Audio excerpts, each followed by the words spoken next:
And in 1913, with heavy political sponsorship by the bankers, Woodrow Wilson became president, having already agreed to sign the Federal Reserve Act in exchange for campaign support. And 2 days before Christmas, when most of Congress was at home with their families, the Federal Reserve Act was voted in, and Wilson in turn made it law. Later, Woodrow Wilson wrote, in regret,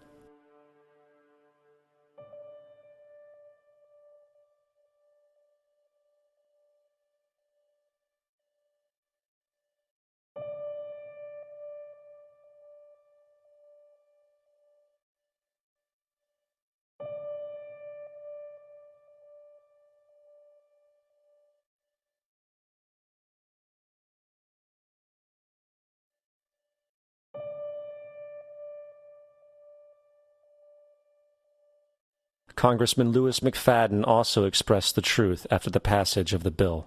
A world banking system was being set up here, a superstate controlled by international bankers, acting together to enslave the world for their own pleasure. The Fed has usurped the government. Now, the public was told that the Federal Reserve System was an economic stabilizer, and inflation and economic crises were a thing of the past.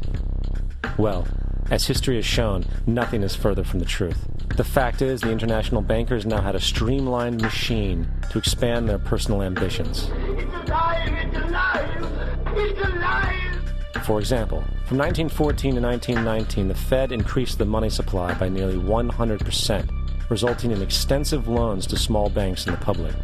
Then, in 1920, the Fed called in mass percentages of the outstanding money supply, thus resulting in the supporting banks having to call in huge numbers of loans, and, just like 1907, bank runs, bankruptcy, and collapse occurred.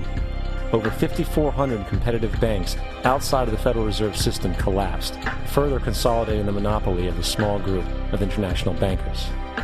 Privy to this crime, Congressman Lindbergh stepped up and said in 1921, "Under the Federal Reserve Act, panics are scientifically created. The present panic is the first scientifically created one, worked out as we figure a mathematical equation." However, the panic of 1920 was just a warm-up. From 1921 to 1929, the Fed again increased the money supply, resulting once again in extensive loans to the public and banks. There was also a fairly new type of loan called a margin loan in the stock market. Very simply, the margin loan allowed an investor to put down only 10% of a stock's price, with the other 90% being loaned through the broker. In other words, a person could own $1,000 worth of stock with only $100 down. This method was very popular in the roaring 1920s, as everyone seemed to be making money in the market. However, there was a catch to this loan. It could be called in at any time and had to be paid within 24 hours. This is termed a margin call, and the typical result of a margin call is the selling of the stock purchased with the loan. So, a few months before October in 1929, J.D. Rockefeller, Bernard Baruch, and other insiders quietly exited the market, and on October 24, 1929, the New York financiers who furnished the margin loans started calling them in masse. This sparked an instantaneous, massive sell-off in the market, for everyone had to cover the margin loans. It then triggered mass bank runs for the same reason, in turn collapsing over 16,000 banks, enabling the conspiring international bankers to not only buy up rival banks at a discount, but to also buy up whole corporations at pennies on the dollar. It was the greatest robbery in American history. But that didn't stop there. Rather than expanding the money supply in order to recover from this economic collapse, the Fed actually contracted it, fueling one of the largest depressions in history. Once again outraged, Congressman Louis McFadden, a longtime opponent of the banking cartels, began bringing impeachment proceedings against the Federal Reserve Board, saying of the crash and depression, "It was a carefully contrived occurrence. International bankers sought to bring about a condition of despair so that they might emerge the rulers of us all." Not surprisingly, and after 2 previous assassination attempts, McFadden was poisoned at a banquet before he could push for the impeachment. Now, having reduced the society to squalor, the Federal Reserve bankers decided that the gold standard should be removed. In order to do this, they needed to acquire the remaining gold in the system. So, under the pretense of helping to end the Depression, came the 1933 gold seizure. Under the threat of imprisonment for 10 years, everyone in America was required to turn in all gold bullion to the Treasury, essentially robbing the public of what little wealth they had left. And at the end of 1933, the gold standard was abolished. If you look at a dollar bill from before 1933, it says it is redeemable in gold. You look at a dollar bill today, it says it is legal tender, which means it is backed by absolutely nothing. It is worthless paper. The only thing that gives our money value is how much of it is in circulation. Therefore, the power to regulate the money supply is also the power to regulate its value, which is also the power to bring entire economies and societies to its knees.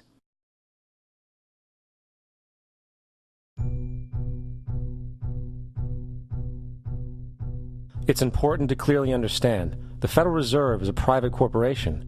It is about as Federal Express. It makes its own policies and is under virtually no regulation by the U.S. government. It is a private bank that loans all the currency at interest to the government, completely consistent with the fraudulent central banking model that the country sought to escape from when it declared independence in the American Revolutionary War. Now, going back to 1913, the Federal Reserve Act was not the only unconstitutional bill pushed through Congress. They also pushed the federal income tax. It's worthwhile to point out that the American public's ignorance towards the federal income tax is a testament to how dumbed down and oblivious the American population really is.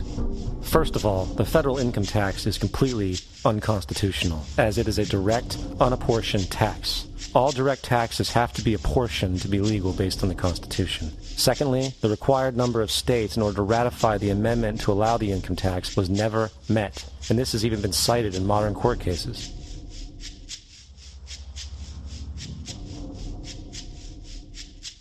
Third, at the present day, roughly 25% of the average worker's income is taken via this tax. And guess where that money goes?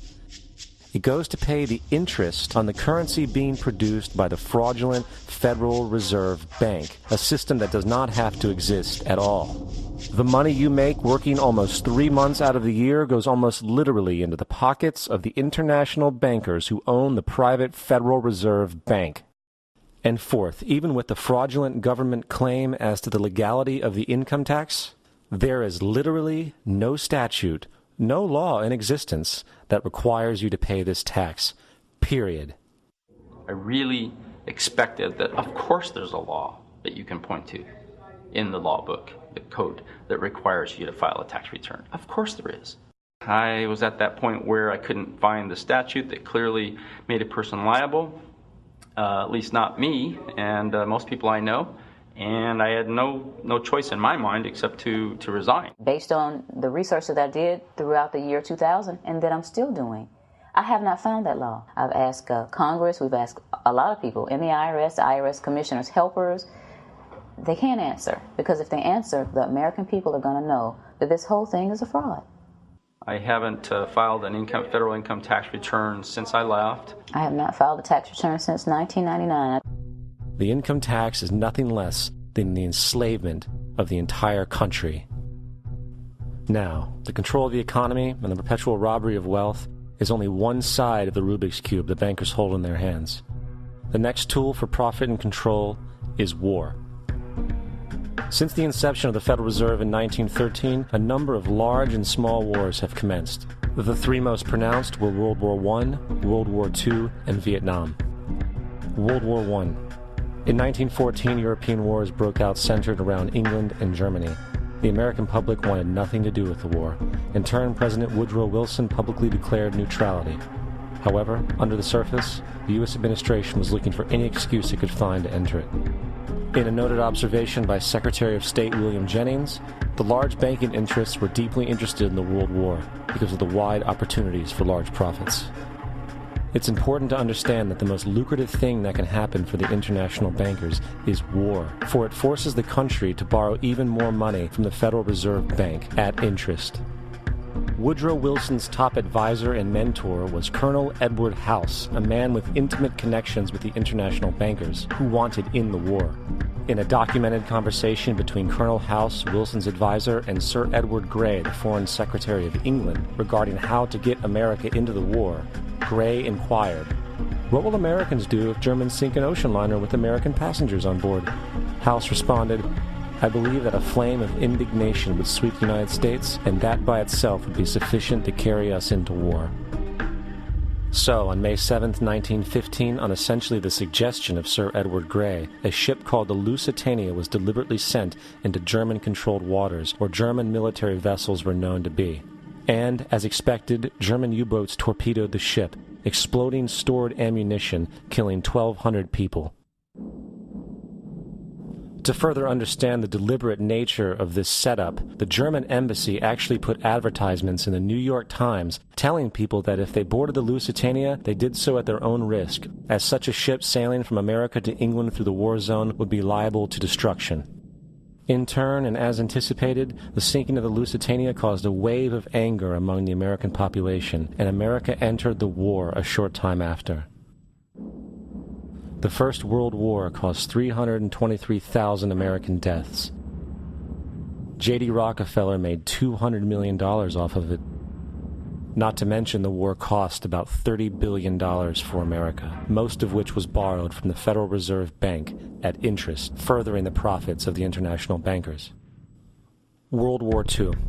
On December 7, 1941, Japan attacked the American fleet at Pearl Harbor, triggering our entry into that war.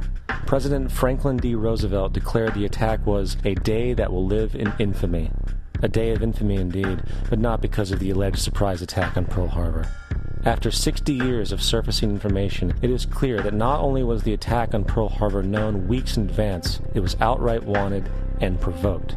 Roosevelt, whose family had been New York bankers since the 18th century, whose uncle Frederick was on the original Federal Reserve Board, was very sympathetic to the interests of the international bankers, and the interest was to enter the war, as we've seen, nothing is more profitable for international bankers than war. In a journal entry by Roosevelt's Secretary of War Henry Stimson, dated November 25, 1941, he documented a conversation he had with Roosevelt. The question was, how should we maneuver them into firing the first shot? It was desirable to make sure the Japanese be the ones to do this, so that there should remain no doubt as to who were the aggressors. In the months leading up to the attack on Pearl Harbor, Roosevelt had done almost everything in his power to anger the Japanese, showing a posture of aggression. He halted all of Japan's imports of American petroleum. He froze all the Japanese assets in the United States. He made public loans to nationalist China and supplied military aid to the British, both enemies of Japan in the war, which, by the way, is completely in violation of international war rules. And on December 4th, 3 days before the attack, Australian intelligence told Roosevelt about a Japanese task force moving towards Pearl Harbor. Roosevelt ignored it. So, as hoped and allowed, on December 7th, 1941, Japan attacked Pearl Harbor, killing 2,400 soldiers. Before Pearl Harbor, 83% of the American public wanted nothing to do with the war. After Pearl Harbor, 1 million men volunteered for the war. It is important to note, Nazi Germany's war effort was largely supported by two organizations, one of which was called IG Farben. IG Farben produced 84% of Germany's explosives, and even the Zyklon B used in the concentration camps to kill millions. One of the unspoken partners of IG Farben was J.D. Rockefeller's Standard Oil Company in America. In fact, the German Air Force could not operate without a special additive patented by Rockefeller's Standard Oil. The drastic bombing of London by Nazi Germany, for example, was made possible by a $20 million sale of fuel to IG Farben by the Rockefeller Standard Oil Company. This is just one small point on the topic of how American business funded both sides of World War II. One other treasonous organization worth mentioning is the Union Banking Corporation of New York City. Not only did it finance numerous aspects of Hitler's rise to power, along with actual materials during the war, it was also a Nazi money laundering bank, which was eventually exposed for having millions of dollars of Nazi money in its vaults. The Union Banking Corporation of New York was eventually seized for violations of the Trading with the Enemy Act. Guess who the director and vice president of the Union Bank was? Prescott Bush, our current president's grandfather, and of course our former president's father. Keep that in mind when considering the moral and political dispositions of the Bush family. Vietnam. The United States' official declaration of war on North Vietnam in 1964 came after an alleged incident involving 2 U.S. destroyers being attacked by North Vietnamese PT boats in the Gulf of Tonkin. This was known as the Gulf of Tonkin Incident. This single situation was the catalytic pretext for massive troop deployment and full-fledged warfare. One problem, however, the attack on the U.S. destroyers by Vietnamese PT boats never happened. It was a completely staged event to have an excuse to enter the war. Former Secretary of Defense Robert McNamara stated years later that the Gulf of Tonkin incident was a mistake, while many other insiders and officers have come forward, relaying that it was a contrived farce, a complete lie. Once in the war, it was business as usual. In October 1966, President Lyndon Johnson lifted trading restrictions on the Soviet bloc, knowing full well that the Soviets were providing upwards of 80% of North Vietnam's war supplies. Consequently, Rockefeller interests financed factories in the Soviet Union, which the Soviets used to manufacture military equipment and send it to North Vietnam. However, the funding of both sides of this conflict was only one side of the coin. In 1985, Vietnam's rules of engagement, or the